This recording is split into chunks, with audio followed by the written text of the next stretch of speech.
What's up, everyone? Aaron Nagler here with Cheesehead TV, coming to you live with your Packers Daily Chat. Wherever you are on the internet, that's where we want to be because we're devoted to you, Green Bay Packers fans worldwide. After a weekend of your quarterback appearing on Game of Thrones, here we are again to talk about the Green Bay Packers and the long slog of an offseason still stretching out before us, before the Packers put on pads in late July, early August. We have some time to go. The Packers are off this week, but return back for OTA practices next week, next Monday. But in the meantime, there's always stuff to talk about. Always nice to have everyone joining us on the live chat. So I'm going to start us off with a question about the reported connection between Michael Crabtree and the Packers. You can strike that off your list. That's basically off-season content being created by someone who needed to make a listicle because their bosses told them to. There's no actual reporting there. Could they look at Crabtree down the line? Sure. But as of now, that is not a thing that they are doing. Are players in Green Bay consistently now with OTAs coming and going? Buddy, a lot of them are, but not all of them. Usually, if they have the means, they will most likely get out of town, but most, if not all, but a lot of them will stick around Green Bay once the offseason program begins, just for consistency's sake. But some guys like Aaron Rodgers may show up at a Packers bar here in New York City, unbeknownst to us. Defense, top 10 this year. Saul, that is a frequent question here on Packers Daily, and I will give the same answer I always give, which is let's see the new additions in pads, working with Mike Pettine's defense, calls, teammates, etc., before we start making those determinations. How do we recover from QB1 being torched by a dragon last night? That's a good question because I'm not entirely sure that's Aaron Rodgers in that clip going around. If you saw the behind-the-scenes thing that he posted, he was talking about, helping a woman and a scene that didn't sound anything like he was getting charred alive by a great ball of fire breathed from a dragon. Now, it could be him, but I'm not entirely sure that was him. But he was certainly in the episode last night. That we know. Nagler, who is the Packers draft pick you were most wrong about in the last 10 years? Whew, man. That takes some thinking. Maybe Jarrell Worthy. I thought he was going to be good. And I still maintain he was good until he hurt his knee. He was going to be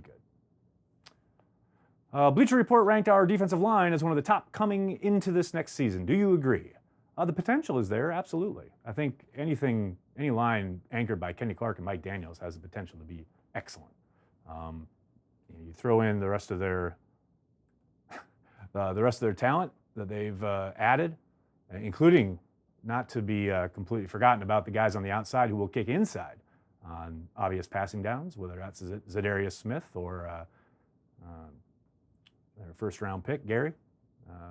The potential is really great, but potential doesn't win you football games. Obviously, they got to work, they got to coalesce, and lists made in May don't mean a whole heck of a lot when they snap in September. MD Jennings. I don't think MD Jennings was a draft pick. I think he was an undrafted guy, so he would not be eligible. Will Shepard get a shot? Matthew, I think the competition for return duties is wide open, so in that regard, I think he will. I don't think he's going to get much of a shot from scrimmage, but every opportunity he gets, whether it's with the ones, the twos, the threes, the fours, what have you, every opportunity he gets from scrimmage, he has to make the most of it. And that's whether the ball is coming his way or not. Remember, these guys get graded on each and every snap, and all it takes is for you to catch the eye of one of the coaches in, say, film study, or even on the field of play, even if you are away from the action. If you can make a play a day, it helps your case, but more than anything, your consistency, even when the ball's not coming to you, that will help you. And that could help him in that regard. I think obviously the best way for him to make the squad is to do so on special teams, return being an obvious way, but also any kind of coverage units he can contribute to. Do I think he has a good shot of making the 53? No. But doesn't mean it's an impossibility. Packers have a line looking like Bakhtiari, Jenkins, Lindsley, Madison, Turner.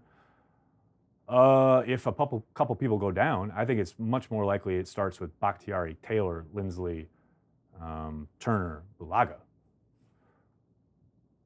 How many drops before Jamon Moore gets cut this preseason? Why so negative, Andrew?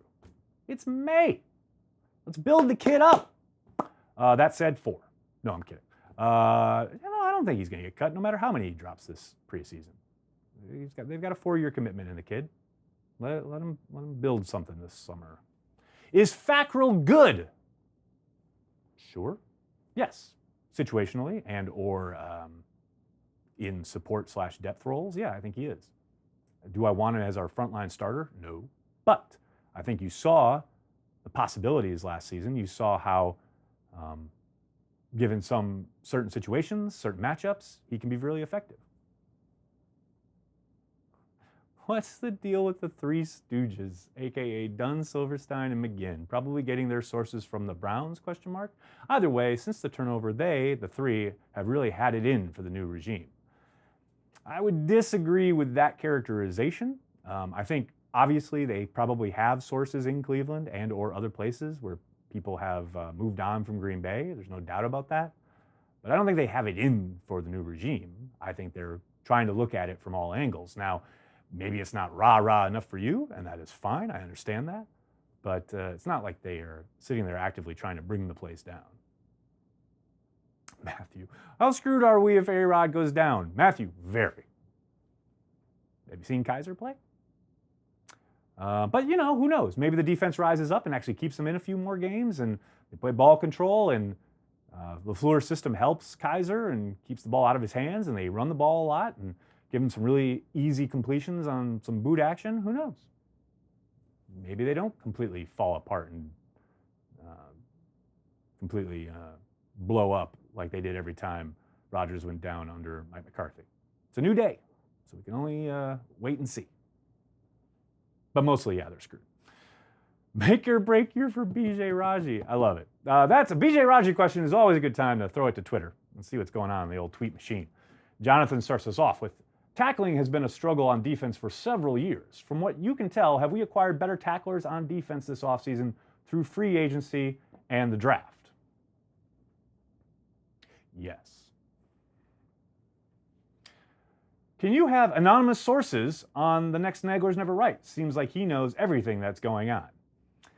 I mean, that kind of is a callback to the question we just had a couple minutes ago about, the 3 gentlemen mentioned in the chat. Anonymous sources are part of the game, right? They're part of the gig. When you're covering a team, covering the league, covering anything, really. You have to take it with a grain of salt. Obviously, anytime a source is granted anonymity, you have to understand that, yes, they most likely have some, not even an agenda, but a history, something that they are working against that makes it impossible for them to give their name, or they don't want it out there, and that's the exchange for the information. Obviously, it's all about you and how you trust the people that you're reading. And if you choose not to trust Tom and Ty and Bob, that's your prerogative. I do. I know all 3 men. I've had better histories with some than the others, but I don't question any of their reporting. That said, I'm able to take what I read with a grain of salt and know, in particular, in some cases, where those anonymous sources are coming from. But for the most part, I think the tenor of their work is pretty on point. That's just me. And now you get to decide whether you trust me or not. With the amount of power and responsibilities that the Green Bay general manager job has today, would 1990 Ron Wolf take the job? No. And to expand on that a little bit, I can only take Ron Wolf by what he said publicly several times, and the history and what he's written in his book. He made no two bones about it regarding, his past experiences in a front office. He had a horrible time in Tampa Bay when he did not have final authority over all football. And when he interviewed with Bob Harlan, he made it very clear that the only way he would accept the job is if he had complete authority over football operations. So, given all that information, I can't imagine a scenario where 1990 Ron Wolf would walk into the situation presented by Mark Murphy and say, yeah, sure, I'm on board. I just don't think that would happen. Will any GM jobs open up now that the draft is done? I am pulling for Elliott Wolf to finally become a GM. Speaking of the father, now we talk about the son. They generally don't come open after the draft. Undoubtedly, a few will come open after the season plays out. Maybe there'll be a surprise firing in the near future, but for the most part, they do churn through personnel guys this time of year. A lot of staffs kind of get rearranged, but general managers, for the most part, not always, but for the most part, those jobs come free after the season is over. So I think Elliott's chance will come after the 2019 season. Let's head back over to the live chat, see what's going on. Aaron, your shirt spends 3 weeks in the closet and finally makes an appearance just to show the collar. FTS, I would point you to last week's many Packer dailies, which would show that that is incorrect, sir. Dez to the pack. No. If you could pick any wide receiver to add to the Packers offense, who would you add? I wouldn't add any unless I could get Randy Moss in his prime.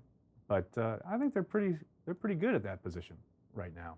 I understand some of the names along the depth chart don't have a whole lot of history to draw from. I think the potential is there, and I really liked what I saw from pretty much everybody they threw out there last year, save for Jamal Moore, who we didn't see a whole lot of anything out of. But I still like his potential as well, so we'll see. Any chance for Cheesehead TV getting credentials? I will say, Osborne, nice handle. The number one comment, either in the comments on Patreon, or in my inbox, or on Twitter, the number one comment I got out of my interview with the general manager of the Green Bay Packers was, does this mean Cheesehead TV is going to get credentials? And I will say, I love that you guys want it for us. It's never going to happen. It's just how the Packers are, which is fine. 5 years ago, 8 years ago, I really cared. Now, I don't care. Where's Banky today? He is right over there in his office. 2 running back backfield, yes, no, maybe. I think very much yes in some cases, in some packages. I don't think that will be their primary mode of operation, but if you go back and you look at the way the backs were handled in Atlanta when LaFleur was on staff there, I think that's a good blueprint for the kind of thing they're going to try and do. We'll see how that plays out. But who's replacing Breland? I would think Tony Brown has a good shot. They've got Josh Jackson. It'll be kind of a committee as they work through things in camp, but I think they've got the bodies there to mitigate the loss, quote unquote, of Breland. Nagler, I at the guy who runs the Packers media thing. No response though. Sosa, which guy? Now I'm scared. Please don't at the guys from Packers media. They want nothing to do with me, and I understand that, and that's fine. Ha! Who's the craziest? Kellen Winslow Jr., Kellen Winslow II, Jim Irsay, or Danny? I gotta go Jim Irsay on that one. Although Winslow is pretty effed up. Danny is like nothing compared to those two. That's how the Packers are what? Why no credentials for Cheesehead TV? Because we are a bootstrap, independent organization that is bereft of any kind of hierarchy outside of myself and Mr. Banky.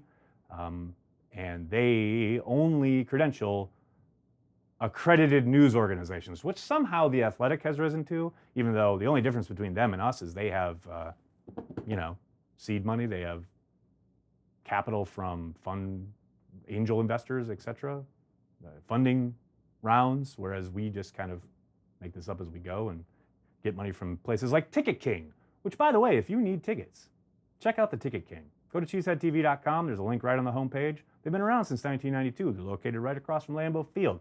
Real people, real tickets for home and away. Anything you need, Packers ticket-wise, check out the Ticket King.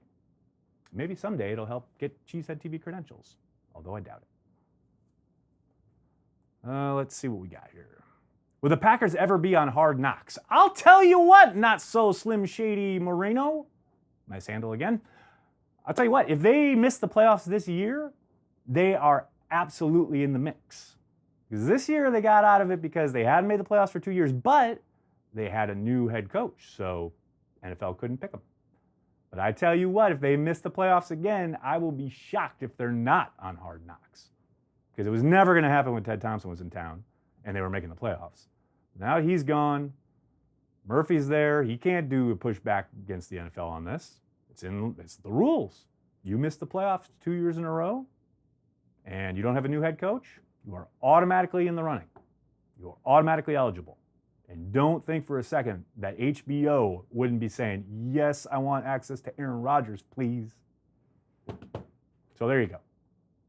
That would be the one silver lining out of the Packers missing the playoffs for the third season in a row, if you can call it that, because, man, that show's gone downhill.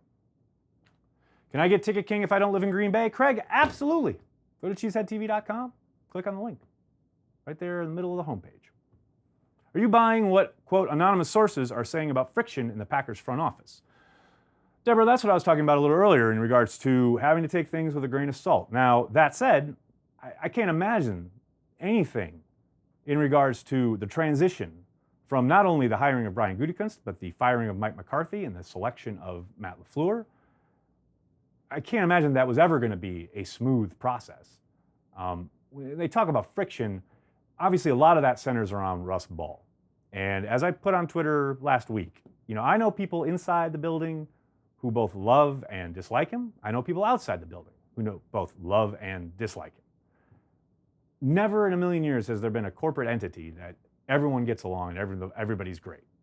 I understand that there are probably personality conflicts, but for the most part, everybody has the same goal and they're all working towards that goal. I think where the one hiccup could come in is if there is a continued series of losing seasons, then the blame game starts and people start kind of lording over their fiefdoms trying to protect what is theirs. That is the danger in the structure that Murphy has constructed. But again, as I've said several times, got to let that play out. In the meantime, it's all sun and roses. Let's let them win a few games and then we can check back.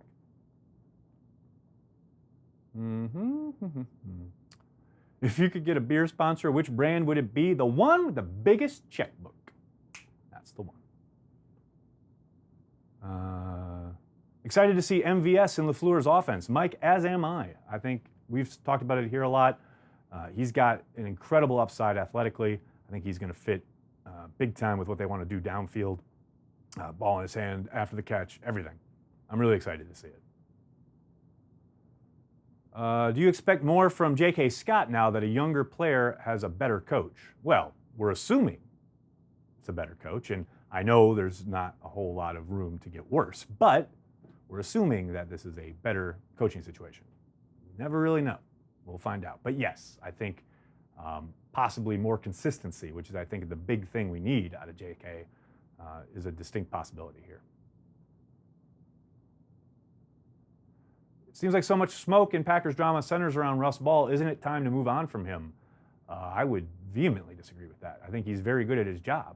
Just because people, as I was saying before, have personality conflicts with the guy, it'd be one thing if they were screwing up and the cap sucked and contracts were a problem, etc., and all the administrative stuff was coming and taking over things, and things were falling through the cracks, etc. But as I read it, it's all the exact opposite.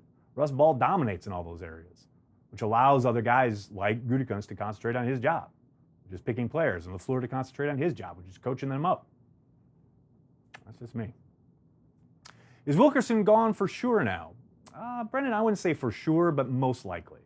Let's see what happens throughout the offseason, both now during OTAs, minicamp, and then when training camp starts, when they get into pads. We'll see. Injuries always happen. Obviously, if they strike along the defensive line, I think there's a good chance he gets a call. But more than likely, yes, they're probably moving on from him. What was your favorite TD pass from Rodgers last season? That is an easy call. That would be the bomb to Tanyan in Seattle. Love that play. Have we really married the idea of Kaiser as a backup quarterback? Matt, I have not presided over anything. Do you see a late offseason pickup for a backup QB? Look at what's available. There ain't a whole lot out there. Now, maybe someone gets cut. Maybe they bring him in. Maybe they bring Mark Sanchez back off television. I don't know. But those are the types of guys you're talking about. So I'm not married to it, but it sure seems like they are. Deborah, you're quite welcome. Thanks for chatting. Will Darnell start? I hope so. Darnell. Nice name. Yeah, you have to think he's the inserted as the free safety to begin training camp. I mean, we'll see. Under Dom Capers and Mike McCarthy, it was always this kind of kabuki theater of, oh, he's got to earn it. But come on, you look at their depth chart, how do you not throw him out there week 1? We'll see, but I would say yes. Manziel. Oh, God. Pining for Manziel, people? Is that where we are? If Matt Flynn can throw for 500 yards, I don't see why Kaiser can't be a serviceable backup. Very different situations, systems, and quarterbacks, but sure, why not? Tulsa Packer backers represent. What's up, Tim? Boyle, yes, Boyle's a possibility, Matt. Woo! Thanks, love the channel. Darnell, you're welcome. Thanks for checking it out. Tony Romo for backup QB. I'm down. That's just me. Kumaro, blue-collar player, and other cliches. Goody needs full control as GM. Deborah, he's got it. What more does he want to do? He's got full control of the things, the players. That's ultimately the job, right? I mean, the only thing he can't really do that he could do if he was GM is hire and fire the coach, which he was involved with anyway. So I am a traditionalist, and I would prefer if it was one dude doing all those things. That is how I've always liked it in Green Bay. I've talked about it for years. I am reticent. I have misgivings, but I'm going to let it play out. So we'll see. Is Tremont back to cornerback full time? Yes, he is. I think the new tight end from Texas A&M could surprise some folks this season in a rookie season. I agree. I like his upside, but I don't think you're going to see some kind of star-making vehicle his rookie season. It's really tough to make a splash at tight end as a rookie across the league. That's not just in Green Bay. Ron Zook is the next GM. That's my cue to get the hell out of here. Thank you so much, everybody, for jumping in, for chatting. I'm sorry if I couldn't get to your question. Thank you so much for watching, whether you're on YouTube, where you should like, subscribe, tell your friends. Speaking of friends, if you're on Facebook, share it with your friends. Let them know about Cheesehead TV. If you're on Twitter, retweet it. Tell everybody on Twitter so they can talk to me about Game of Thrones. And then, if you're so inclined, please head to our Patreon page, patreon.com/CheeseheadTV. And for $5 a month, a measly $5 a month, you can have access exclusively to my podcast, Nagler's Never Right, as well as support everything we do here at Cheesehead TV, including amazing graphics like this. I mean, Danielle put this together with her blood, her sweat, her toil. Support her in all she does to keep up with idiots like myself. Thanks so much, everybody. I'll probably be back tomorrow with an extra cheese, and then the next Packers Daily will be on Wednesday. In the meantime, make sure you're checking cheeseheadtv.com for all the latest on the Green Bay Packers. Thanks a lot, everybody. Have a great night.